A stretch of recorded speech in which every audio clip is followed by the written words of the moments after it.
So this is Woodman here with another channel message. So I'm at a stage in my life where relationships are no longer a real problem.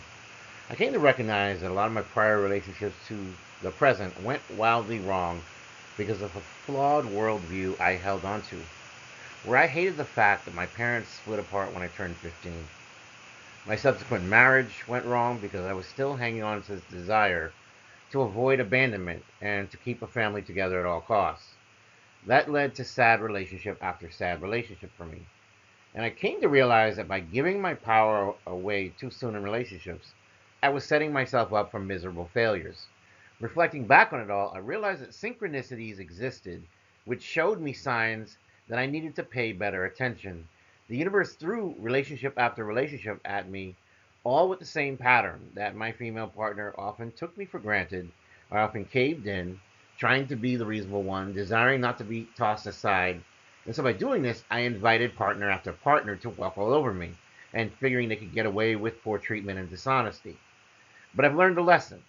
It's better to be alone than stay in a toxic relationship. Rather than forcing a relationship to work, I have to simply realize a bad fit is simply a bad fit. No hard feelings. Just move on. I've learned to respect myself enough to walk away when I'm not being either appreciated or respected. The universe wanted me to learn that lesson, and I've learned it well. Red flags in a relationship often indicate deeper issues that signal a poor fit between partners. These signs can manifest in various forms, such as lack of communication, emotional manipulation, or even controlling behavior. When these red flags appear, they are typically not isolated incidents, but rather patterns of behavior that can indicate incompatibility. Ignoring these red flags can lead to a cycle of disappointment and hurt, making it essential to recognize them early on. A relationship should enhance both partners' lives, not drain them. Persistent red flags suggest that a relationship is unlikely to foster mutual growth and happiness. Returning to a partner with whom you've previously experienced difficulties is often an exercise in futility. Relationships are complex, and while we can use love to inspire hope for change, it's crucial to acknowledge that unresolved issues are likely to come and resurface once more. So, when you've broken off a relationship due to red flags, the underlying problems don't vanish. Instead, they tend to fester and reemerge in similar forms. The cycle of revisiting past issues can lead to frustration and a sense of stagnation, making it vital to recognize when letting go is the healthier option for both parties involved. When a breakup is met with a focus on your perceived faults rather than any self reflection from the other party or that partner, it often reflects an unhealthy dynamic. Gaslighting, a manipulative tactic where one person tries to make another doubt their reality, can severely impact your mental and emotional well being. If your ex partner continually redirects blame onto you instead of acknowledging their own role in the issues, it demonstrates a lack of accountability. A relationship built on such an unstable foundation will erode your self esteem and it can create lasting emotional scars. Therefore, it's essential to find a partner who possesses a realistic worldview and is capable of accepting their share of responsibility in conflicts. A healthy relationship thrives on mutual understanding and compromise. If one partner is unwilling to admit their mistakes, it stifles open communication and breeds resentment.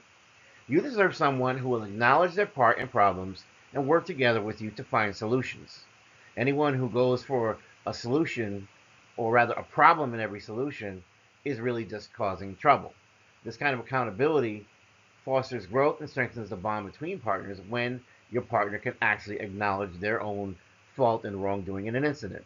Therefore, being forgiving is necessary, but forgiving and forgetting completely can lead to a toxic relationship. You don't want to just escalate the situation and lead to arguments and unnecessary beef. A partner who reacts with understanding and empathy helps to create a safe space for vulnerability. Toxic responses such as defensiveness, blame shifting, be, getting upset because one is being accused of not being honest, all that is just a recipe for trouble. You really need to seek a partner who is supportive and nurturing and needs to even go to therapy with you if necessary to work out couples' issues. But if you see a bunch of red flags, you seek no acknowledgement, and you see a bunch of failures, it's time to walk away and focus on growth and healing. Go after new opportunities, allowing you to seek connections that align with your values and emotional needs. Every relationship teaches us something, and learning to recognize and walk away from toxic patterns is a powerful lesson. Embracing this can lead to healthier, more fulfilling partnerships in the future. In conclusion, red flags are clear indicators that a relationship is probably a bad fit and that returning to a problematic relationship often perpetuates a cycle of pain and dissatisfaction. A partner's unwillingness to reflect on their own mistakes and engage in healthy dialogue is a significant warning sign. Finding someone who is accountable, forgiving, and capable of constructive communication can transform your relational experiences. By letting go of unhealthy dynamics, you create space for true love and understanding that you truly deserve. You really should not stay with a partner who looks at your feelings with very much a lot of disdain, disregard, and just the overall idea that they're just not going to give in. They're going to continue to insist that I'm right, you're wrong, and now apologize to me, and so we can go on with our relationship.